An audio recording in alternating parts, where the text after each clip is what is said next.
Welcome back. Hey, remember when Fridays were supposed to be quiet in the news cycle?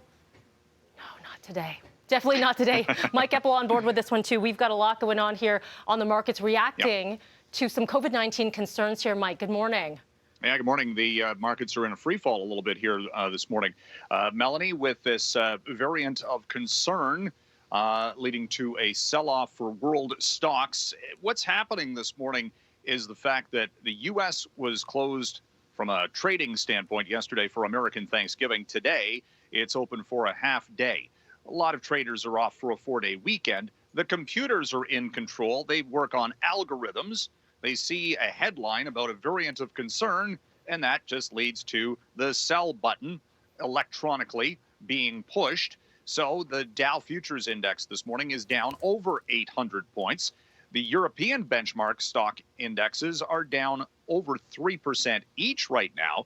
Germany's a mess with COVID again. We've seen more crackdowns and lockdowns in various European nations. And as well, the risk assessment this has for the global economy again. So the price for oil is down by more than 6% this morning. It's below $74 a barrel. Bitcoin is plunging by $4,400.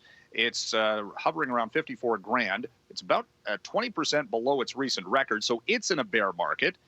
And what is going up? Well, anything that is seen as a safe haven. The U.S. dollar's up this morning. Gold is up by $25 an ounce. So there's a whole bunch of things, kind of the confluence of events on this Friday. The U.S. being open for a half day is just kind of adding to the volatility. But yeah, you're right, Melanie. It looks like it's going to be a rough and tumble day for stocks. And we'll see if it's sell first and buy back later, depending on how this all develops. Let's talk about some more numbers here when it comes to our Canadian labor market. How are we looking? Well, there's more than 1 million job vacancies right now.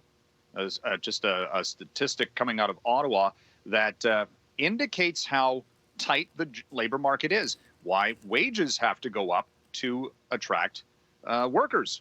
And this was something that the Canadian Federation of Independent Business was talking about earlier this week, projecting next year that small business operators are going to have to offer at least a 3% pay hike on average, which would be the highest in well over a decade. And it is the situation. If you're looking for a job, there is a lot of availability, job availability out there. It's just a question of at what price point, what skill set. That's another key to this whole thing, Melanie, that a lot of companies can't find the skilled labor that they're looking for. And it's going to be very interesting to see how this moves forward. It's the same thing in the United States, where they've got a very low unemployment rate. And it was called the Great Resignation.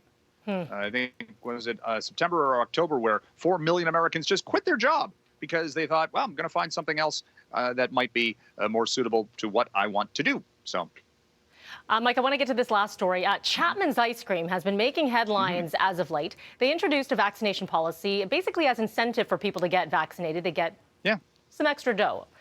Those who are not vaccinated, not happy about it, and they were calling for a boycott. Now what has happened? Well, it's the boycott when it has the opposite effect on sales for Chapmans. Initially, the company actually didn't say it was going to fire anyone or anything of that nature. They were just going to incentivize, offer just $1 per hour extra. But this sent a shockwave through social media, and the company's ownership up in Markdale, Ontario, was hit with this backlash and people saying they're going to boycott Chapmans. And that was the initial response. But then, the funny thing happened.